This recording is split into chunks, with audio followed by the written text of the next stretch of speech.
informação, até para que não haja mais atrasos. Parece que ainda está a caminho, mas todos sabem aqui de São Paulo esses dias está um pouco caótica. Então vamos já começar os trabalhos. Declaro aberta, então, a 55ª sessão do Conselho Superior da Defensoria Pública e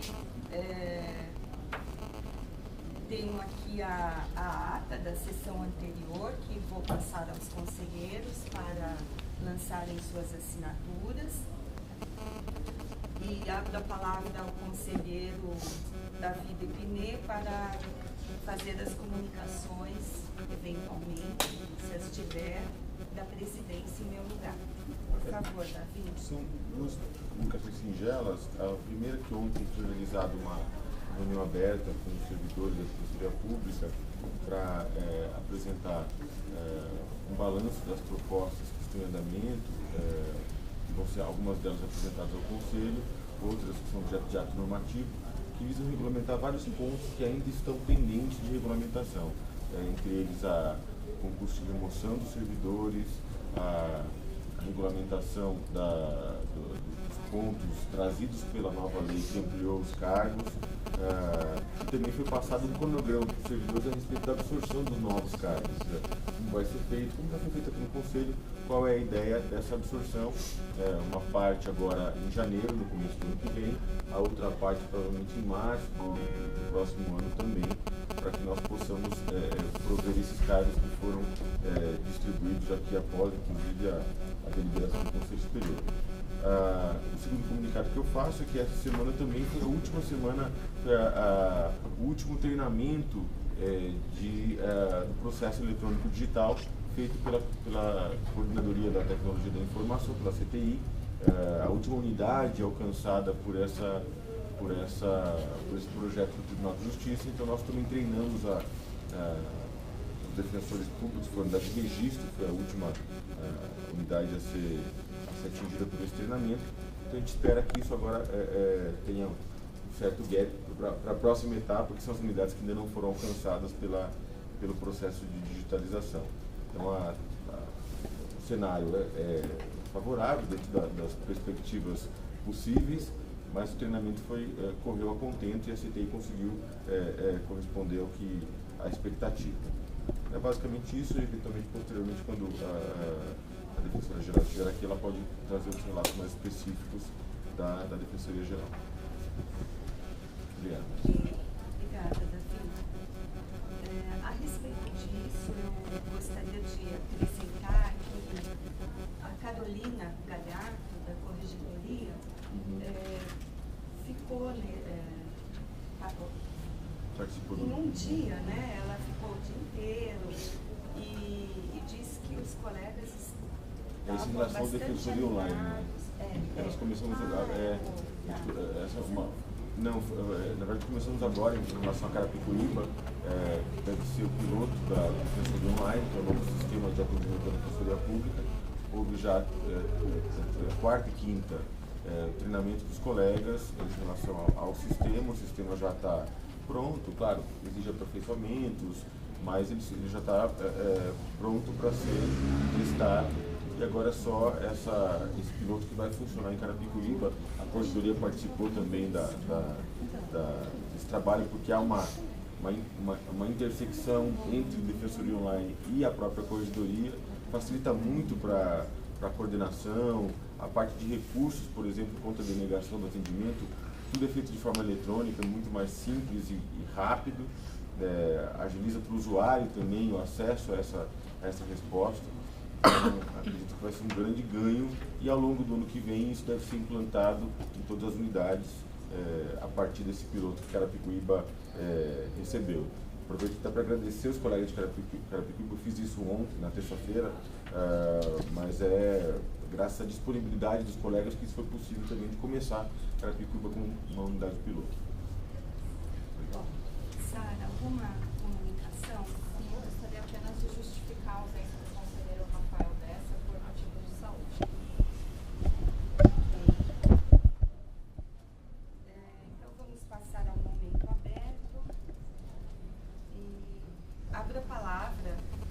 defensora pública Tatiana Semenzato, da unidade de Carapicuíba, que traz um assunto relacionado a atribuições. É isso, Tatiana? Então, com a palavra, Tatiana, por favor. Então, nosso pedido, na verdade, já até conversei com algumas pessoas, hoje eu estou lotada na Infância e Juventude de Carapicuíba, com atribuição infância civil, infracional e execução de medidas. E eu estou encontrando muita dificuldade na prática, porque a infância e juventude ainda vigora muito, as pessoas têm muito ainda enraigado o Código de Menores, os juízes gostam de decidir as questões sem ouvir as partes, sem ouvir as crianças e adolescentes, e aí a gente encontra muitas nulidades processuais e acaba tendo embates diários com juízes, com os promotores, e eu estou tendo muita dificuldade com isso. Além disso, a atribuição de infância e juventude envolve visitas às instituições de acolhimento. Nós temos 4 em Carapicuíba e visita à Fundação Casa. Associado também ao fato de que todos os atendimentos da infância e juventude, na maioria das vezes, são urgentes. Então, eu tenho a dificuldade de deixar um dia, assim, eu tenho um dia de atendimento da minha banca, para as pessoas tirarem dúvidas, acompanharem os processos. Acontece que todo dia aparece um atendimento urgente. Por quê? Porque infância civil são as crianças e adolescentes que estão em risco. Então, nada dá para deixar para o meu atendimento no dia correto. E que me atrapalha muito que infância infracional, em tese, tem audiência todos os dias. Por quê? Porque o adolescente apreendido, ele é apresentado ao promotor, é feito audiência informal e no mesmo dia já é feita a audiência de apresentação. O que eu faço hoje? Hoje eu abro mão da minha intimação, então chega adolescente, eu sou comunicada por celular e eu vou imediatamente. Por que eu faço isso? Para facilitar a vida da juíza? Não. Porque se o adolescente é ouvido no dia e ela considera que não é o caso de internação, que eu tenho conseguido hoje para tráfico primário, o adolescente já vai para casa. Se eu exigir minha intimação para o dia seguinte ou outro dia, o adolescente vai dormir aí 2 dias na delegacia por conta da minha intimação. Então eu fico muito tempo fora da unidade, ao mesmo tempo eu preciso estar na unidade para fazer esses atendimentos. O fórum não comporta eu me instalar no fórum com as minhas estagiárias, até mesmo porque eu tenho muitos atendimentos cíveis, e eu estou encontrando muitas dificuldades por todas essas razões. E há algum tempo atrás eu já conversei com alguns colegas se algum deles tinha intenção de dividir entre aspas, as atribuições na família ou no cível, e eu para partilhar comigo. E ninguém queria. Agora, recentemente, o Fernando, que já teve essa experiência com a Bruna em Osasco, ele fazia metade da infância com ela, com mais alguma atribuição, a senhora fazenda, né? E eles me relatavam que era muito positivo. Até mesmo, tem outra questão, eu sei que eu estou embaralhando tudo, mas muitas vezes os processos cíveis, especialmente de destituição, são muito complexos e eu fico muito sozinha lá, não tenho com quem conversar, né? Porque as pessoas que não atuam na infância, eles não têm esse conhecimento técnico que é muito específico, muito direcionado. E às vezes eu tenho essas angústias, não tenho nem com quem conversar e com quem partilhar e achar a melhor solução. Então hoje a gente está fazendo um pedido, o Fernando já trabalhou com infância, ele gosta de infância, e da gente partilhar nossas bancas de maneira que eu ia pegar metade da banca dele de família e ele pegaria metade da minha banca de infância para a gente conseguir conciliar as audiências, conciliar maior tempo na unidade para fazer esses atendimentos e conciliar também fazer essas visitas, que eu estou até em débito, não consigo fazer as visitas hoje. E acho que é isso. Né? Quer falar alguma coisa? Acho que eu não tenho muito mais acrescentado do que a Tatiana falou, né? Eu tive a experiência de trabalhar em Osasco com a Bruna, a gente dividir as bancas, ela fazia a infância em civil, fazia infância e fazenda, e eu percebi que era um pouco menos desgastante o embate diário, né, que a gente tinha com o juiz, né? Porque quando são dois defensores batendo o pé em alguns pontos, eu acho que fica um pouco menos pessoal, assim, né? Eu acho que que hoje lá a questão ficou muito, eu sinto isso, que ficou muito pessoal, entendeu? Então é a Tatiana, parece que eu estou fazendo tudo aquilo para desagradar, né? E no final isso me prejudica, porque é embate diário, eu tenho tudo, eu tenho que entrar com recurso, tudo, então fica uma questão desgastante. E eu queria tocar mais um ponto também, que a gente, assim, não estou pretendendo aqui fragmentar a infância, né? A intenção não é dividir em todo mundo e cada um faz um pedaço, não é isso. É justamente ao contrário, é reforçar, porque eu acho assim, até nas futuras, já conversei com algumas pessoas, até os futuros cargos em Grande São Paulo, interior, acho muito complicado ficar um defensor sozinho de infância e juventude, porque certamente, a não ser que ele encontre um juiz e um promotor iluminado, tem em alguns lugares, ele vai ter problemas. E ele vai ter muitos problemas, tanto no infracional, como vai ter problemas também para fazer defesa nas destituições de poder familiar, aliás, em todos os processos de infância civil. Então, eu acho que é o caso de se pensar, de conversar com todos os defensores da infância, principalmente os defensores que têm essa atribuição cumulativa, de repensar e de ficar pelo menos uma dupla, nem que se pegue outra atribuição em conjunto, para reforçar, porque é uma área que você tem embates corriqueiros, assim, todo dia você tem algum tipo de problema. E isso vai desgastando muito, e aí chega um momento que ou você sai, ou você aceita tudo que é feito, e são coisas que eu não gostaria de fazer, né? Então, e aí fica no fórum um defensor bonzinho e um defensor encrenqueiro. Então, acho que se tem uma dupla, né, que consiga partilhar essas angústias todo dia e brigar junto, eu acho que fortalece a atuação da infância.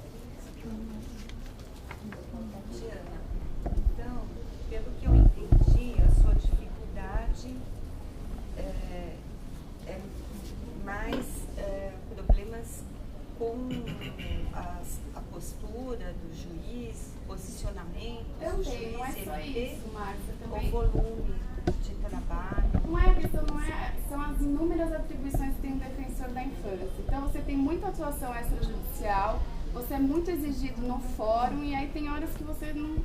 é um só, e você precisa estar muito na unidade porque a gente tem atendimento de urgência todo dia. Então é assim, sempre que eu estou na unidade tem algum atendimento. Eu não tenho coragem de falar, olha, senhor retorne na quinta-feira que é o meu dia de atendimento. Eu sei que é alguma coisa urgente. Agora, a proposta, só para retomar, é a divisão... seria assim, a banca que está hoje lotada na primeira vara de família, ele faria metade das minhas atribuições, tudo, infracional, civil, eu faria metade das minhas atribuições e metade das dele. Então, assim, não teria redução de atribuições de nenhuma das partes, a gente só ia cindir. Na verdade, eu acho que o Conselho possa debater isso quando já fez a proposta, protocolizou a proposta. Já está Então, talvez só porque acho que tem vários pontos a serem levantados. Eu, inclusive, em relação a essa questão, lembrar que o Conselho já se manifestou sobre uma mudança de atribuições, no Conselho anterior ainda, né? Anterior, da colega para especializar para a infância, né? Naquilo que não é especializado, nós especializamos. Houve até uma crônica do relator, que era isso, né? Eu não lembro quem era Era o Antônio. Era o Antônio. Então, acho que talvez valha a pena a gente até a proposta de ter esse debate resgatando o que foi feito. Deixa eu só esclarecer, Davi, o cenário quando foi o meu pedido. Na verdade, assim, antes eu estava lotada, Carapicuíba tinham duas pessoas com atribuição criminal e eu estava no civil, mas como não tinha triagem ainda, eu acabei ficando com todas as curadorias especiais. Ao mesmo tempo, o João Guilherme, que estava na primeira vara criminal, hoje é o Luiz que está, ele cumulava criminal e infracional, e infância ninguém fazia. E eu comecei a perceber vários casos que me procuravam lá de infância civil e viam uns absurdos, do tipo adolescente internado no hospital psiquiátrico, de adulto amarrado porque não tinha lugar para colocar. Foi o que culminou no meu pedido E assim, ninguém fazia infância acessível. Não é que a gente pediu só a especialização, pediu também. Mas é que o João Guilherme já não estava mais suportando o volume de trabalho, que eu realmente não sei como ele fazia para fazer criminal e ato infracional, e não tinha ninguém no cível. Então o que aconteceu foi tirar a minha atribuição do cível e eu peguei infracional, cível, que ele não fazia, e execução de medidas que ele não fazia também. Ele só fazia a fase de conhecimento de infracional. Só para contextualizar que ele... Oportunamente poderemos até pensar nos autos do pedido anterior para melhor análise, mas já foi protocolizada. Tô com ele Tá. aqui. Ok? Posso encerrar? Então, defensoras públicas, coordenadoras do Núcleo Especializado da Habitação e Urbanismo, protocolizaram também uma proposta na Secretaria do Conselho de deliberação para criar a função de coordenadoria de habitação, urbanismo e questões agrárias. Quem vai falar? Pode falar. Bom, bom dia a todos e a todas. Na verdade, essa é uma proposta que já está ensaiada há algum tempo, né? Até, enfim, acho que estava até sendo esperada a proposta aí do núcleo. Acho importante só contextualizar de onde surge essa proposta.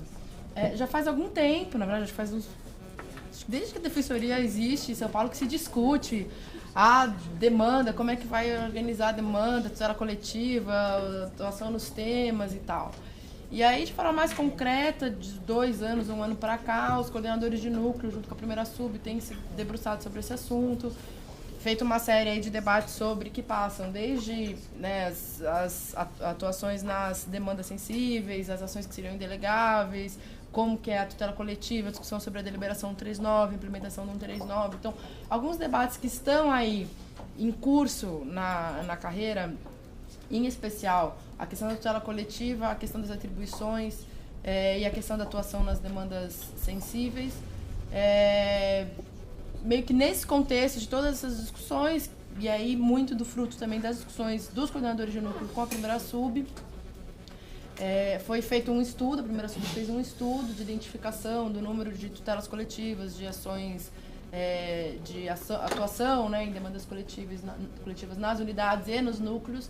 E aí esse estudo mostrou, na verdade, né, trouxe dados, uma coisa que a gente já sabia, que todo mundo percebe, acho que todas as unidades percebem, que é o fato de que a demanda o tema de habitação e urbanismo é um tema que tem uma atuação muito volumosa pela carreira, dentro de todas as unidades, todas que tentaram implementar a deliberação 139, ou que implementaram a deliberação 139.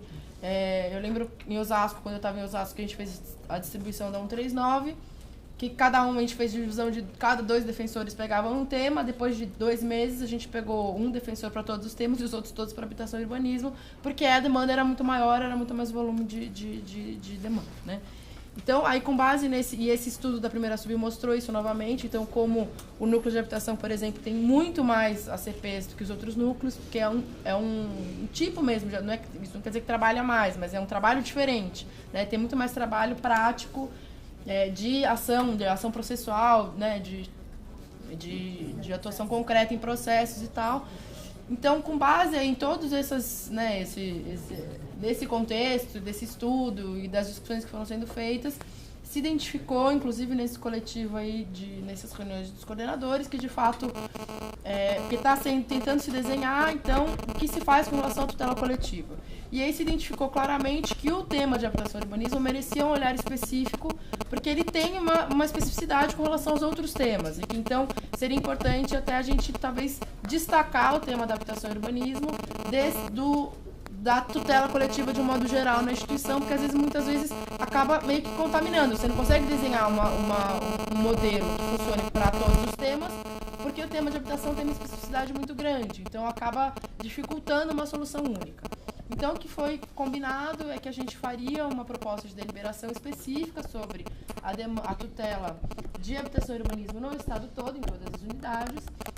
Essa tutela mais complexa, né, tutelas, né, atuação não só coletiva, mas temas mais delicados, complexos, enfim, com uma maior dificuldade. E que então a gente faria essa proposta para que o Conselho se debruçasse sobre especificamente como se dá a atuação em habitação e urbanismo pelo Estado, né? E daí também é uma discussão paralela que se insere nesse, né, a ideia, então eu fiz esse contexto, não é uma coisa isolada, eu acho que isso vem junto com todas as outras discussões, mas que a gente precisa às vezes compartimentalizar um pouquinho, senão se a gente tenta discutir tudo junto ao mesmo tempo, a gente acaba não conseguindo avançar, né? Então é nesse sentido que vem a proposta. A gente se baseou para a elaboração dessa proposta no modelo de coordenadores de execução penal, tá? Então a gente pegou a deliberação de coordenadores de execução penal e partiu disso, porque a gente acha que é um modelo que funciona, que tem uma realidade parecida, então de uma atuação, uma especificidade de atuação de demanda concreta nas unidades que justifica um defensor, a proposta fala em regional, então pelo menos um defensor por regional para se dedicar exclusivamente ou a depender da realidade local. Aí está melhor explicado na deliberação, a gente então pensou nesse modelo, ele tem como premissa, isso é importante colocar, que todas as unidades tenham que ter defensores, isso é uma coisa que também vem sendo muito discutida, tenham que ter defensores específicos para atuação em civil e fazenda pública.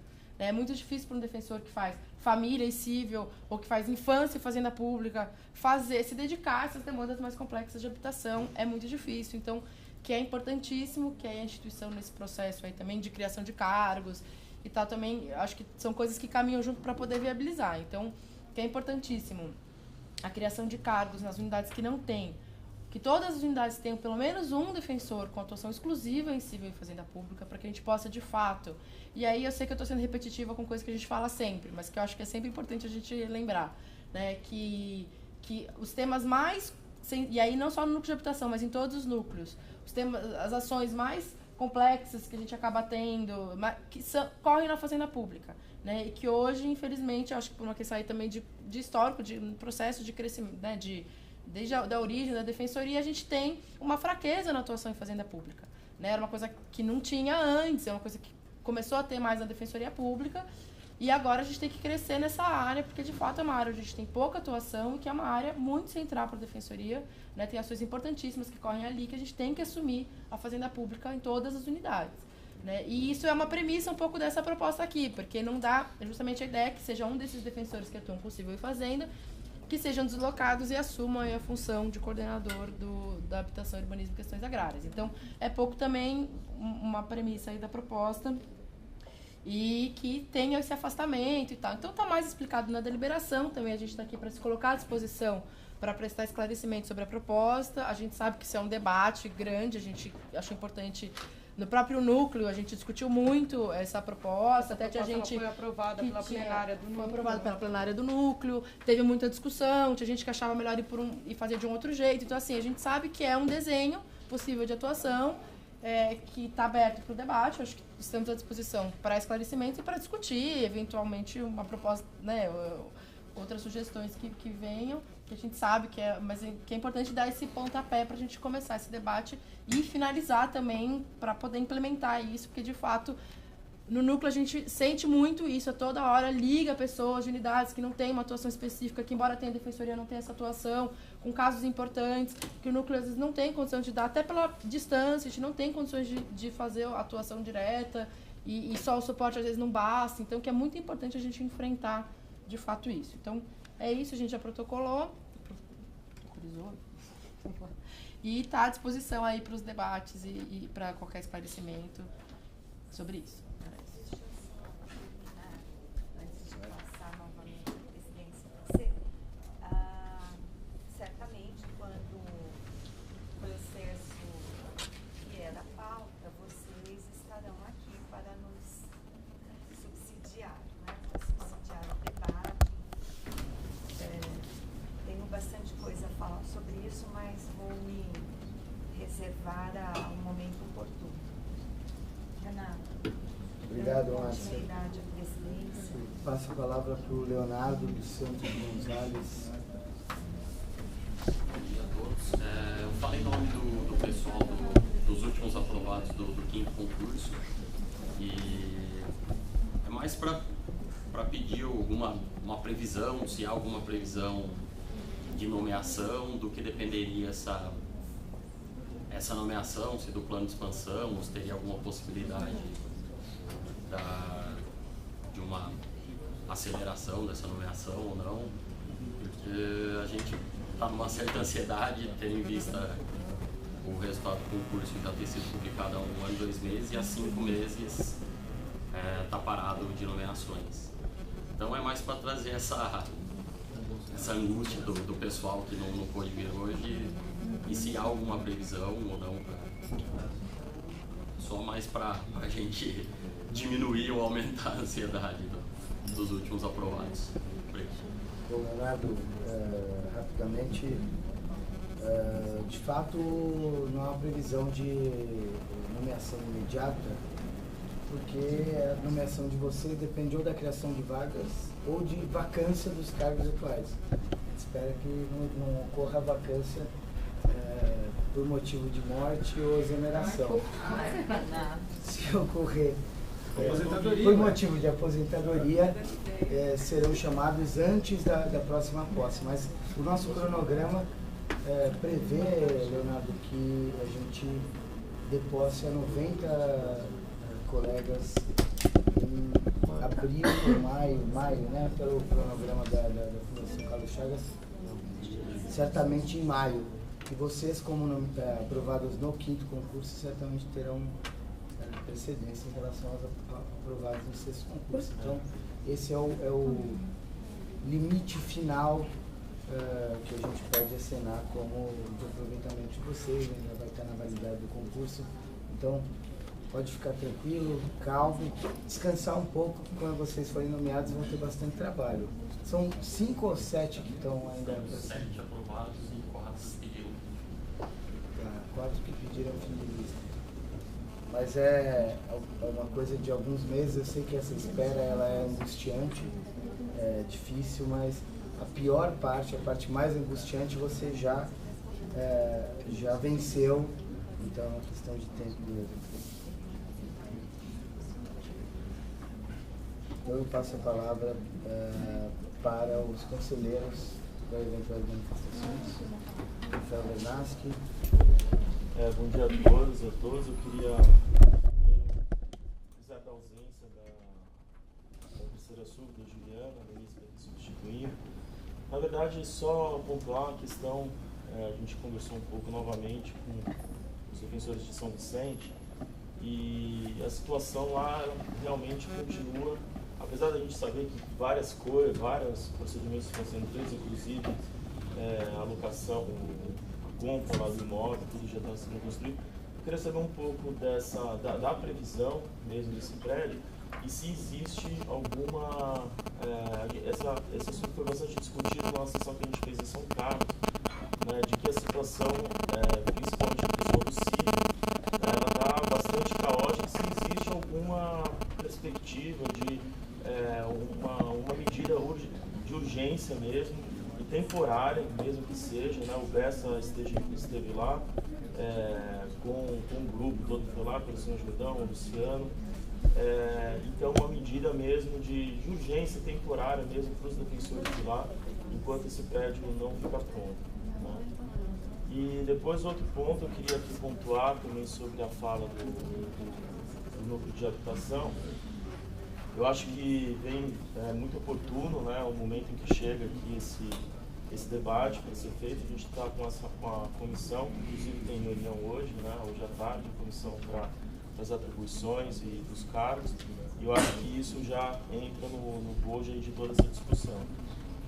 Mas que realmente eu acho que é uma forma da gente conseguir avançar nesse debate, principalmente pela peculiaridade, como a Nay disse, pela especificidade da área de habitação. Hoje a gente percebe que existe uma dificuldade muito grande de comunicação entre o núcleo e as unidades, né?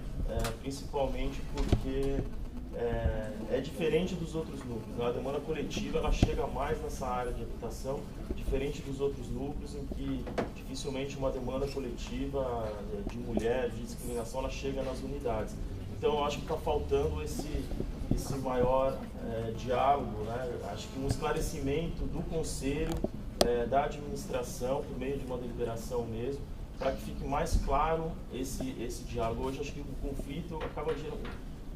a situação está conflituosa, né, entre o núcleo e algumas unidades, justamente por uma indefinição mesmo dessa situação. E acho que, como a Anaí falou, se a gente conseguir aqui caminhar na divisão de atribuições, avançar para que todas as unidades tenham defensores atuando no CIV, principalmente na fazenda, eu acho que a gente não só consegue dar um encaminhamento para a solução disso, como também para a questão das demandas sensíveis, né? Porque muitas daquelas demandas, elas correm nas varas da fazenda pública, então eu acho que a gente não vai conseguir superar a questão das demandas sensíveis sem a previsão de atuação de defensor na fazenda pública em todas as unidades.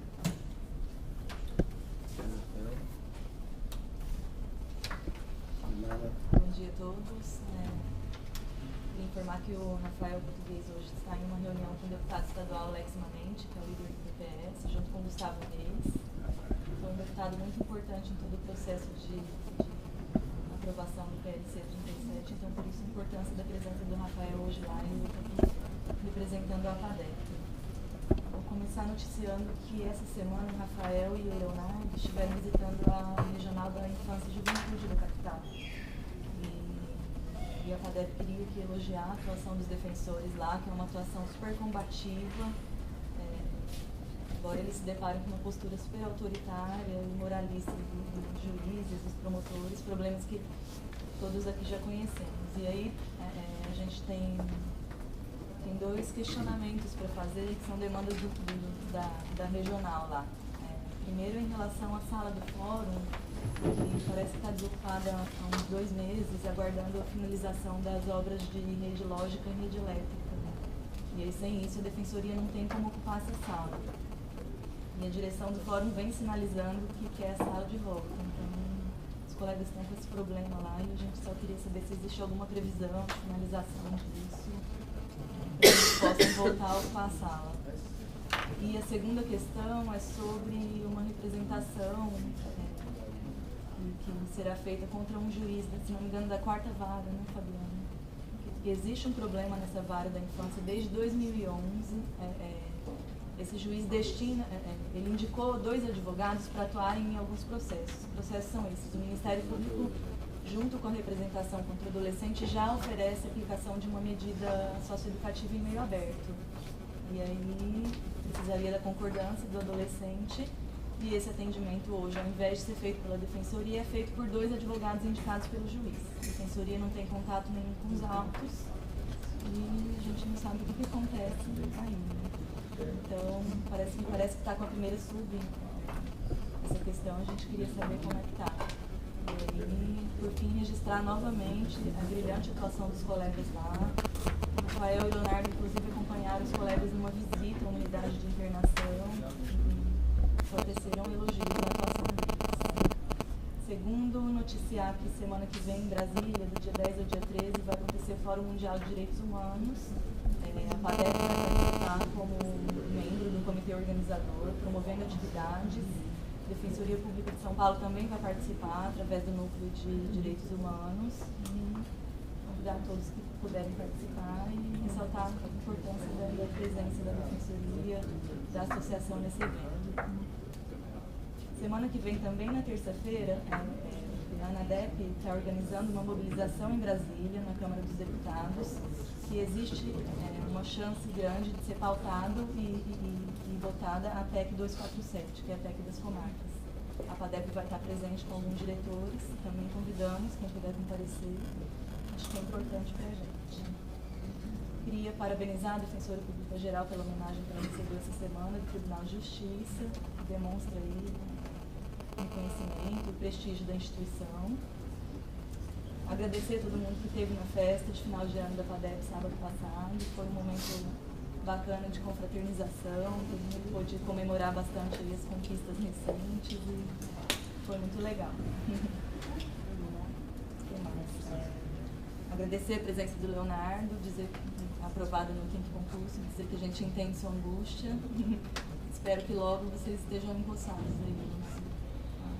E sobre, em virtude do questionamento de alguns associados sobre a GE que a gente tem na próxima quinta-feira, em relação ao valor das mensalidades, alguns colegas perguntaram se a gente quer aumentar o valor das mensalidades aí com o aumento que veio. Na verdade, não. Nossa proposta vai ser, vamos votar isso em assembleia, mas nossa proposta vai ser um valor único de mensalidade para todos os níveis, porque senão ficaria muito desproporcional, um valor muito alto, pensando nos defensores de nível 5. E aí a proposta será essa. Nós estamos Obrigado, Fernanda. E uma política para os aposentados, para que não deixe a associação. Né? Eu vou ter que pensar nisso. Já pensando no futuro. Não, tem colegas que saíram da carreira e pediram saída da associação. Era só isso. Da Só acrescentar no relato que eu fiz da presidência, esqueci talvez da notícia mais importante, que amanhã, hoje à noite, na verdade, temos a abertura do encontro da Conferência Estadual da Defensoria Pública, que vai ter hoje à noite e amanhã, o dia inteiro. Então todos estão convidados a reforçar o convite importante da participação de todos lá na Câmara Municipal, onde foi a conferência do ano passado. Acho que é fundamental que todo mundo se envolva, não só os núcleos se envolvam, mas todos os colegas se envolvam nessa conclusão dos trabalhos que começaram aí há mais de 6 meses atrás. Em relação à fala do Vernas, que até aproveitando o ponto da ausência da Juliana hoje, em relação a São Vicente, o que aconteceu? Nós já conseguimos, depois de uma intensa negociação do Tribunal de Justiça, a nova sala do fórum. Já foi um incremento em relação ao que havia antes, aquela sala diminuta que até então os defensores ocupam. Então esse já é um pequeno alento diante da situação delicada que envolve a unidade. O imóvel sofreu algumas intervenções pontuais, nada que transforme aquela realidade, mas dentro do que é possível. Então o grupo técnico da CGA foi até lá, verificou o que era possível fazer em relação à melhoria pontual do imóvel, que envolve a piscina que fica na parte de trás, o isolamento do portão, o acesso para a pessoa com deficiência, algumas coisas pontuais. Além disso, o imóvel tem dificuldades estruturais, todos conhecem, né? Aquele imóvel não comporta grandes intervenções. O que já está correndo mais rapidamente é a construção do nosso imóvel, ou seja, já houve a conclusão do procedimento de chamamento público de um investidor, esse imóvel já está sendo construído, então agora é só o tempo, que a gente esperou já demasiado para esse momento, mas agora vai ser mais 8 meses, 6, 8 meses, para que esse imóvel seja pronto, e aí sim vai ser um imóvel de referência para a Defensoria Pública do Estado inteiro. Vai ser um imóvel muito bom que vai atender totalmente às condições, às necessidades, não só dos defensores, dos servidores, mas também dos usuários da Defensoria ali em São Vicente. Mas eu acho que não há muita solução intermediária entre a conclusão dessa construção e o estágio atual que está a unidade. Acho que na verdade, agora realmente a gente ter que esperar essa solução que é definitiva, mas que está muito mais próximo do que já esteve. Fazendo um gancho também com a fala do Rafael, em relação ao núcleo de habitação e urbanismo, de fato, acho que é o núcleo onde tem a maior sensibilidade em relação ao confronto de atribuições entre as unidades e as atribuições do núcleo. Acho que isso está um pouco mais claro do que já foi, mas continua ainda uma zona cinzenta entre essa definição do que compete ao núcleo, do que compete às unidades. Acho que é uma demanda muito grande, a preocupação do núcleo hoje, essa demanda que hoje nem o próprio núcleo consegue alcançar, são os conflitos agrários, são essas questões que envolvem, transcendem ali a capacidade de alcance que o núcleo possui, mas também há essa outra postura mais sensível ainda das unidades em relação à completa compreensão de qual é o papel do núcleo por parte do defensor na ponta e por parte também do próprio núcleo. Acho que essa proposta é bem-vinda para a gente rediscutir essa questão aqui no Conselho e talvez caminhar no sentido de aprimoramento. Em relação à infância, colocou a PADEP, tenho participado de maneira bastante intensa em relação às tratativas, tanto do imóvel novo, já está ocupando aquele imóvel novo, não foi inaugurado ainda, há uma pendência que envolve o ar-condicionado do imóvel, já está instalado, mas não funciona. A gente já foi concluído o processo de reforma daquele ar-condicionado. Então foi colocado pelo proprietário, já instalado há algum tempo, então precisava de manutenção. Deve ser concluída agora, então essa licitação foi feita, se não me engano, no mês passado, final de novembro, e já deve estar sendo executada agora em dezembro, então a gente imagina que em janeiro, certamente o imóvel já estará plenamente adequado à atuação. De fato, o imóvel é muito bom, comporta, ele é em frente à unidade da Regional da Infância, a Fabiana pode falar com mais propriedade, sem dúvida, quando esse imóvel ficou pronto, cresceu os olhos dos juízes que já não queriam a Defensoria Pública naquele local. A Defensoria Pública, de fato, é um elemento de incômodo do Judiciário na infância e juventude, e lá há uma relação, eu diria, quase íntima com o Ministério Público que atua na infância. Então também não nos querem lá. O que a gente está negociando com essa atual gestão do Tribunal de Justiça é a permanência. O que eles nos pedem é a cessão temporária de uma parte da sala para abrigar uma parte de um cartório enquanto se reforma o prédio. Inicialmente eles queriam todo o espaço. O que a gente está negociando é manter um espaço razoável, que seja um espaço de apoio para os defensores. Não há necessidade, de fato, de toda a estrutura funcionar no fórum, se tem a unidade em frente, mas que seja um espaço razoável de apoio, que também permita o funcionamento do plantão judiciário aos finais de semana e feriados.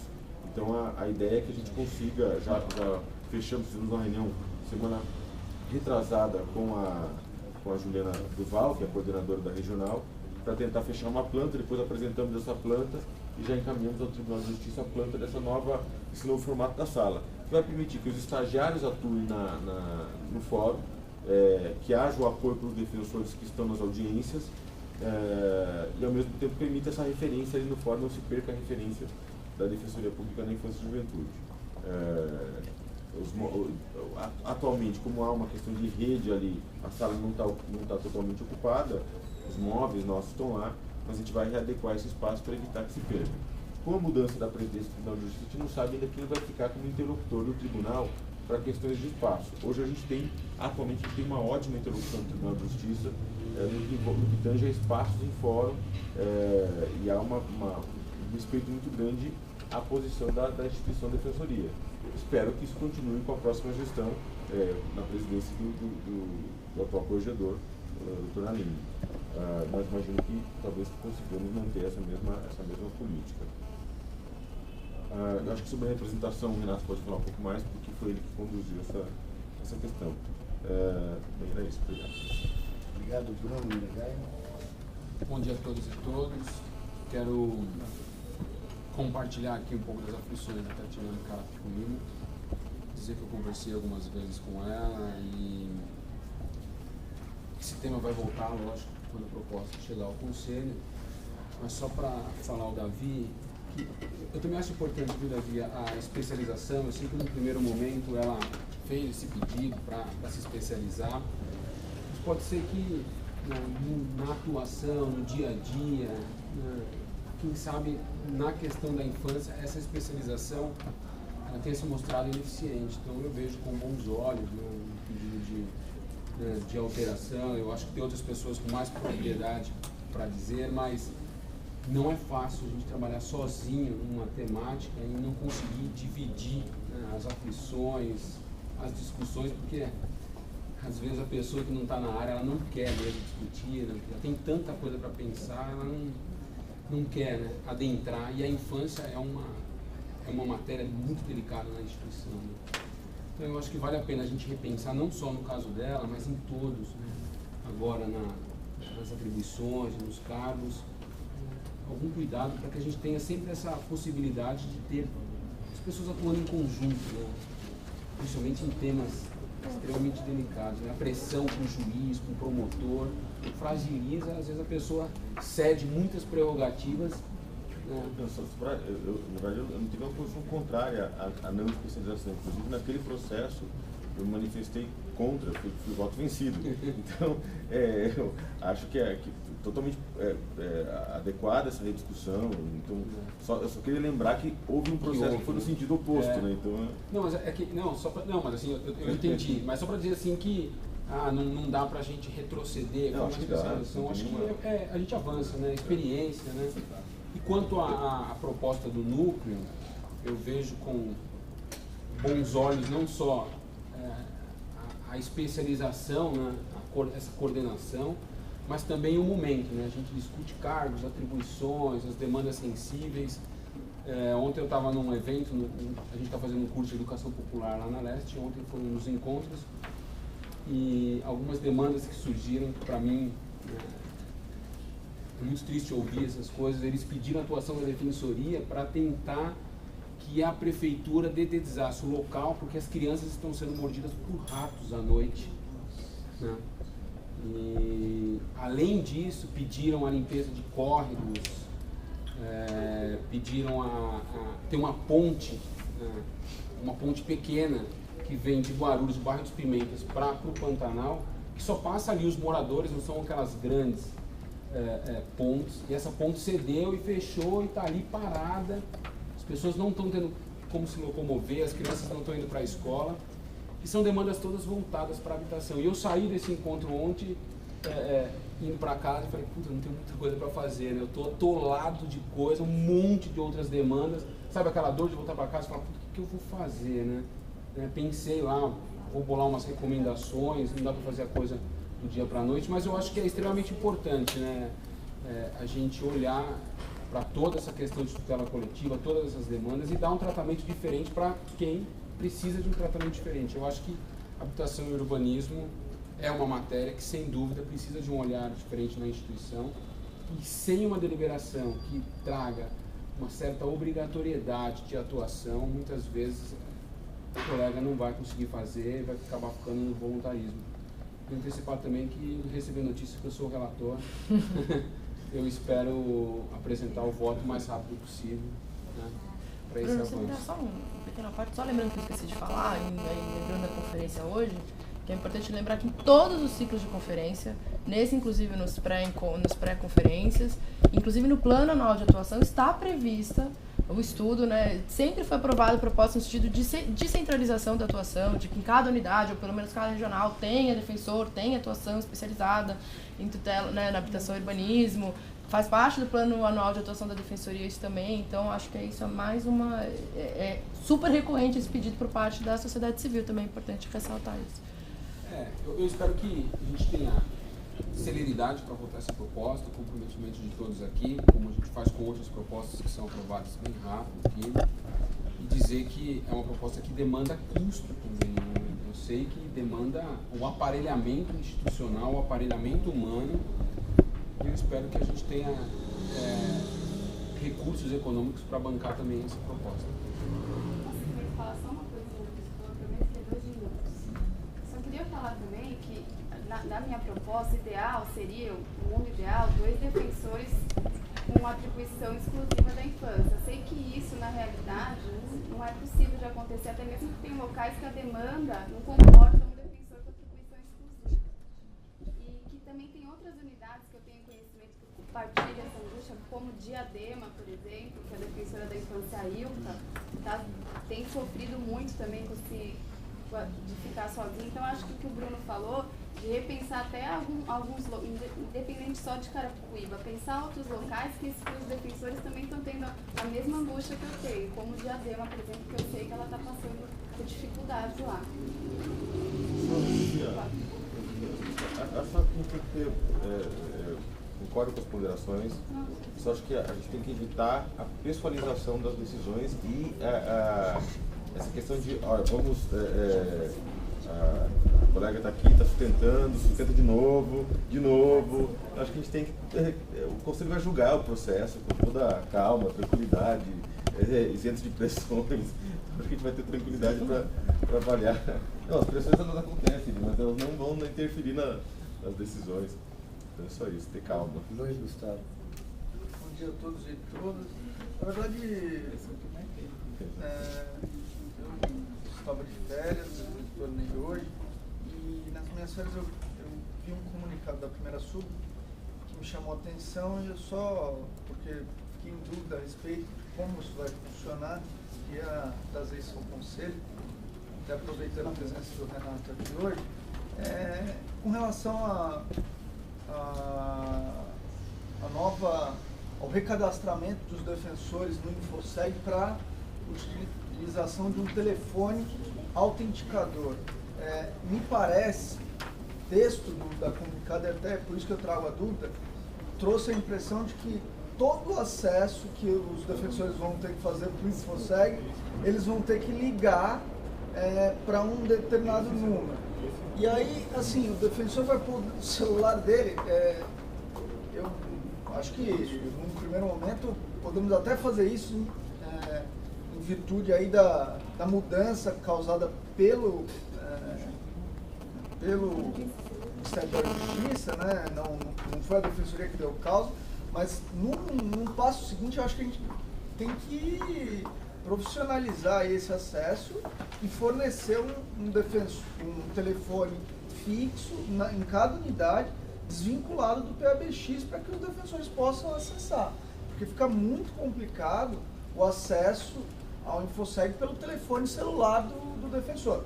Imagina um caso em que o defensor acessa todo dia, mais de uma vez por dia, ele vai ficar pondo o telefone dele para esse acesso. Tem um custo essa ligação? Não sei como é que é. Você sabe, Renato? Tem custo?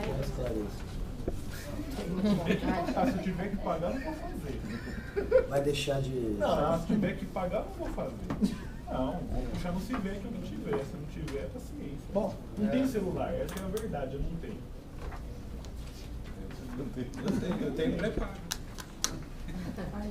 Eu acho que, enfim, vale o pedido de esclarecimento, até porque, como o tema é novo, acho que a dúvida me surgiu e eu acredito que tenha surgido para vários colegas. Então, era isso que eu gostaria de ouvir aí as primeiras sugestões. Até você, né? Alguma outra manifestação? Sobre isso? Está aberto. Eu gostaria, só para complementar a questão do Rafael Bernassi, que até hoje eu não entendi o porquê, não foi feito aquele procedimento de contingenciamento que a gente conversou com os colegas lá na visita da unidade. Deveria ter sido levado à terceira sub uma proposta de agendamento, teleagendamento, né? Como já acontece em outras unidades, como acho que na Mimosa, Campinas e Guarulhos, para tentar diminuir, ou pelo menos conter o fluxo de pessoas para o prédio, que é inadequado à recepção de tantas pessoas como tem. E não, simplesmente esse pedido, eu não sei se não chegou ou foi na terceira sub, se eventualmente posso estar enganado ou não, me parece que ele cortou lá, né? Apesar da Luciana Jordão estar presente na reunião e falando que era possível fazer o contrato que já estava vigindo quanto a essa questão do teleagendamento. Eu acho que era importante para equacionar o fluxo de pessoas para aquele prédio. Outra coisa que também foi discutida, que também me parece que não foi formalizado, mas deveria ter sido formalizado, era a pedido de autorização de provisionamento nas ações de maior fluxo da unidade na área de família, que seria execuções de alimentos, que levam as pessoas recorrentemente, por causa da necessidade do dinheiro, toda semana à unidade. Eles querem saber o andamento da execução de alimentos, então as mães e os filhos comparecem à unidade semanalmente para saber esse tipo de coisa. Lógico que era provisório até a solução definitiva que já está caminhando, que é o prédio que está sendo construído, né? Não era uma medida, eram medidas a médio prazo até a construção. Infelizmente, me parece que isso não andou. E não eram medidas desrazoadas, eram medidas que facilitariam, porque o objetivo era tirar aquele fluxo de pessoas maiores daquele prédio inadequado para a recepção dessas pessoas. A gente sabe que quem já foi lá sabe muito bem que lá não suporta aquele fluxo diário de pessoas. Isso é claro, né? O Rafael, depois disso a gente teve a notícia dos prédios, não está sendo acompanhado, a terceira sub bem informada. Mas talvez sem pensar isso, né, até a construção do prédio, os colegas fazerem a formalização desses pedidos, ou um ou dois, né, ou outra medida, né, que venha proposta deles mesmo, para que a gente possa avaliar isso, a terceira sub possa avaliar. Obrigado. Obrigado, Luciano. Alguma discussão? Bem, rapidamente, dialogando com o que os conselheiros trouxeram, acho que a questão da proposta do núcleo de habitação é extremamente importante para o planejamento da expansão da defensoria. A gente tem dialogado um pouco com os núcleos sobre as peculiaridades da atuação e do âmbito do campo de atuação de cada núcleo. Eu tenho certeza que o núcleo da habitação tem uma peculiaridade que é justamente essa demanda real que é muito forte